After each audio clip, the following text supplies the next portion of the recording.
നമ്മുടെ കർത്താവിൻ രക്ഷകനുമായ യേശു ക്രിസ്തുവിൻ നിസ്തുല്യ നാമത്തിൽ ക്രിസ്തീയ വന്ദനങ്ങൾ. ദൈവം നമ്മെ ആഴമായി സ്നേഹിക്കുകയും നമ്മുടെ ജയപരാജയങ്ങളിൽ കൂടെ ഇരിക്കുകയും ചെയ്യുകയാണ്. നമ്മൾ വിജയിച്ചവരായി കാണപ്പെടുവാൻ ദൈവം ആഗ്രഹിക്കുന്നു. നമ്മുടെ വിജയത്തിൻ്റെ ഘടകത്തെ നിർണ്ണയിക്കുന്ന പല കാര്യങ്ങളുണ്ട്. അതിൽ ഏറ്റവും ശ്രേഷ്ഠകരമായ കാര്യമാണ് സ്വഭാവം എന്ന് പറയുന്നത്. പണം നഷ്ടപ്പെട്ടാൽ ചിലതെല്ലാം നഷ്ടപ്പെടും, എന്നാൽ സ്വഭാവം നഷ്ടപ്പെട്ടാൽ എല്ലാം ജീവിതത്തിൽ നഷ്ടപ്പെടുകയാണ്. ക്രിസ്തുവിൻ്റെ സ്വഭാവത്തോട് നമ്മൾ അനുരൂപരായിത്തീരുമ്പോഴാണ് നമ്മുടെ ജീവിതം വിജയിക്കുന്നത്. അല്പസമയത്തെ വിചിന്തനത്തിന് വേണ്ടി ദൈവത്തിൻ്റെ പരിശുദ്ധാത്മാവ് ഇന്ന് രാവിലെ എൻ്റെ ഹൃദയത്തിൽ പ്രകാശനം നൽകിയ തിരുവചനം സദൃശ്യവാക്യങ്ങൾ 12-ാം അധ്യായം അതിൻ്റെ 18-ാമത്തെ വാക്യമാണ്. വാളുകൊണ്ട് കുത്തും പോലെ മൂർച്ചയായി സംസാരിക്കുന്നവരുണ്ട്, ജ്ഞാനികളുടെ നാവോ സുഖപ്രദം. വിശുദ്ധ തിരുവെഴുത്തിൽ പ്രായോഗികമായ കാര്യത്തെക്കുറിച്ച് വർണ്ണിച്ചിരിക്കുന്ന ഭാഗങ്ങളാണ് സദൃശവാക്യങ്ങൾ. ദാവീദിൻ്റെ മകനായിരിക്കുന്ന ശലോമോനാണ് സദൃശവാക്യങ്ങളിൽ ഏറിയ പങ്കും എഴുതുവാൻ ഇടയായത്. വളരെ ശ്രേഷ്ഠകരമായ, എന്നും നാം ഈ ഭാഗങ്ങൾ വായിച്ചാൽ നമ്മുടെ സ്വഭാവത്തെ അത് കെട്ടുപണി ചെയ്യുവാനായിട്ട് ഇടയാകും. വ്യത്യസ്തങ്ങളായിട്ടുള്ള നാവിനെ തിരുവെഴുത്ത് വെളിപ്പെടുത്തുന്നുണ്ട്. കയ്പുള്ള നാവ്, അതുപോലെ തന്നെ അണലിവൃക്ഷം നിറഞ്ഞിരിക്കുന്നതായ നാവ്. നാവിനെ ഇവിടെ വാളിനോട് ഉപമിച്ചിരിക്കുകയാണ്. വാളുകൊണ്ട് കുത്തും പോലെ മൂർച്ചയായി സംസാരിക്കുന്നവർ ഉണ്ട്. നാവ് കൊണ്ട് വ്യക്തികളെ തണുപ്പിക്കാൻ കഴിയും, പണിയുവാൻ കഴിയും, എൻകറേജ് ചെയ്യുവാൻ കഴിയും. സമർപ്പിക്കപ്പെട്ട നാവിനെക്കുറിച്ച് പറയുന്നത് എൻ്റെ നാവ് സമർത്ഥനായ ലേഖകൻ്റെ എഴുത്തുപോലെന്നാണ്. നാവ് ചെറിയ അവയവമാണെങ്കിലും വലിയ കാട് കത്തിക്കുന്നതാണ്. തീ കൊണ്ട് നടക്കുന്നത് പോലെ നമ്മൾ കൊണ്ടു നടക്കേണ്ട ഒന്നാണ് നാവ് എന്ന് പറയുന്നത്.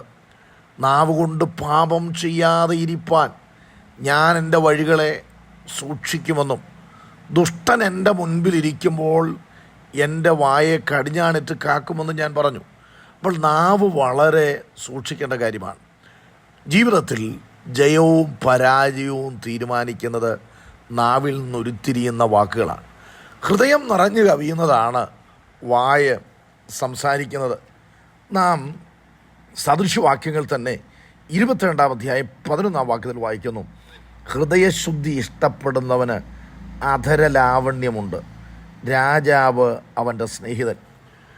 ഹൃദയം എന്താണോ ഹൃദയത്തിൽ നിറഞ്ഞിരിക്കുന്നത് അതാണ് അധരത്തിലൂടെ പുറത്തു വരുന്നത്. ഹൃദയത്തിൽ ശുദ്ധി ഇഷ്ടപ്പെടുന്നതായ വ്യക്തിയുടെ അധരത്തിൽ ലാവണ്യമുണ്ട്. യേശുക്രിസ്തു ലാവണ്യ വാക്കുകൾ സംസാരിച്ചു എന്ന് പറയുന്നുണ്ട്. എന്ന് പറഞ്ഞാൽ കൃപയുടെ വാക്കുകൾ പറഞ്ഞു എന്നുള്ളതാണ്. നമ്മുടെ നാവിൽ നിന്ന് കൃപയുടെ വാക്കുകൾ എല്ലായ്പ്പോഴും പുറത്തു വരണം. നിങ്ങളുടെ വാക്കുകൾ കൃപയോടുകൂടിയതും ഉപ്പിനാൽ രുചി വരുത്തുന്നതും ആയിരിക്കണം എന്ന് തിരുവെഴുത്ത് നമ്മെ പഠിപ്പിക്കുന്നുണ്ട്.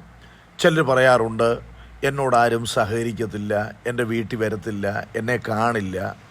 പ്രിയപ്പെട്ടവരെ, ഇന്ന് രാവിലെ ദൈവത്തിൻ്റെ പരിശുദ്ധാത്മാവ് നൽകുന്ന ഒരു സ്വയശോധനയുടെ സന്ദേശം എന്ന് പറയുന്നത്, നമ്മുടെ നാവിൽ നിന്ന് പുറപ്പെടുന്നതായ വാക്കുകൾ എങ്ങനെയാണ് എന്നുള്ളത് നമ്മൾ പരിശോധിക്കുവാനായിട്ട് ഇടയാകണം. ഞാൻ തുറന്നു പറയും, ആരോടും പറയും, ഞാനൊന്നും മനസ്സ് വെക്കത്തില്ല, നല്ല കാര്യങ്ങളാണ്. പക്ഷെങ്കിൽ ശാന്തമായി പറയുവാൻ നമ്മൾ പഠിക്കുന്നില്ലെങ്കിൽ, ശീലിക്കുന്നില്ല എങ്കിൽ പല ബന്ധങ്ങൾക്കും അത് വിള്ളൽ ചാർത്തുകയാണ്. ഒരു പക്ഷെങ്കിൽ നമ്മൾ പരമാർത്ഥതയോടായിരിക്കാം പലതും വെട്ടി തുറന്ന് പറയുന്നത്. കേൾക്കുന്ന വ്യക്തികൾക്കത് മുറിവേൽപ്പിക്കുന്ന വാക്കുകളായി മാറും. ചിലരുമായിട്ട് സഹകരിക്കാൻ മനസ്സ് വെക്കാത്തതിൻ്റെ കാരണമെന്ന് പറയുന്നത് വാളുകൊണ്ട് കുത്തും പോലെ മൂർച്ചയായി സംസാരിക്കുന്ന ശൈലികളാണ്. നമ്മുടെ സ്നേഹിതരെയോ ബന്ധുക്കളെയോ അടുത്തിടപെടുന്നവരെയോ, നിങ്ങൾ വീട്ടിൽ താമസിക്കുമ്പോൾ അമ്മാവിയമ്മ മരുമകളെയും മരുമകൾ അമ്മാവിയമ്മയെയും അതുപോലെ തന്നെ നിങ്ങളുടെ പാർട്ട്ണറെയോ ഒക്കെ നിങ്ങൾ സമീപിക്കുമ്പോൾ ഹൃദയത്തിൽ നിന്ന് ഉരുത്തിരിയുന്ന സ്നേഹനിർഭരമായിട്ടുള്ള വാക്കുകൾ സംസാരിക്കുവാനായിട്ട് ശീലിക്കണം. ഒരു വീട്ടിൽ കഴിയുമ്പോൾ പലതുമായിട്ട് പൊരുത്തപ്പെടേണ്ടതായിട്ടുണ്ട്. വിട്ടുവീഴ്ചയ്ക്ക് നമ്മൾ തയ്യാറാകണം, സംയമനം പാലിക്കണം. നാവിനെ കടിഞ്ഞാണിട്ട് സൂക്ഷിക്കുവാനിടയാകണം. ഇന്ന് പലരും ഉപവസിക്കുകയും പ്രാർത്ഥിക്കുകയും ഒക്കെ ചെയ്യും. കാര്യങ്ങൾ നടത്തിയെടുക്കുന്നതിന് വേണ്ടിയാണ് ഉപവസിക്കുകയും പ്രാർത്ഥിക്കുകയും ഒക്കെ ചെയ്യുന്നത്. എന്നാൽ നമ്മുടെ ജീവിതത്തിൽ നമ്മുടെ നാവിനെ വരുതിക്ക് നിർത്തുന്നതിന് വേണ്ടി ദൈവത്തിൻ്റെ കൃപ, ദൈവമേ, അനവസരങ്ങളിൽ എൻ്റെ അധരത്തിൽ നിന്ന് അരുതാത്ത വാക്കുകൾ വരുവാൻ ഇടയാകരുത്. ഭക്തൻ പ്രാർത്ഥിക്കുന്ന ഒരു പ്രാർത്ഥനയുണ്ട്. ദൈവമേ, എൻ്റെ വായിലെ വാക്കുകളും എൻ്റെ ഹൃദയത്തിലെ വിചാരങ്ങളും നിനക്ക് പ്രസാദകരമായിരിക്കണം. വാക്കിന് ഭയങ്കര പവറുണ്ട്. ദൈവം നമ്മിൽ ആരംഭിച്ചിരിക്കുന്ന പണികളെ നമ്മെക്കൊണ്ട് തന്നെ തകർക്കാൻ വാക്കുകൾക്ക് ശക്തിയുണ്ട്. അതുകൊണ്ട് നമ്മുടെ വാക്കുകൾ നമ്മൾ വളരെ സൂക്ഷിക്കണം. മോശ കനാൻ നാട് കണ്ടതേ ഉള്ളൂ, തനിക്ക് അവിടെ കാല് ചവിട്ടാൻ കഴിഞ്ഞില്ല. എന്താ കാരണം? അവൻ്റെ മനസ്സ് വിഷമിച്ചിരിക്കുന്ന വേളയിൽ മറ്റുള്ളവർ കോപിപ്പിച്ചപ്പോൾ അവൻ അതരത്താൽ അവിവേകത്തിൻ്റെ വാക്കുകൾ പറയുവാനിടയായി. അപ്പോൾ വീട്ടിൽ നിങ്ങൾ സഭയിൽ ഒരുപക്ഷെ മാന്യരായിരിക്കാം.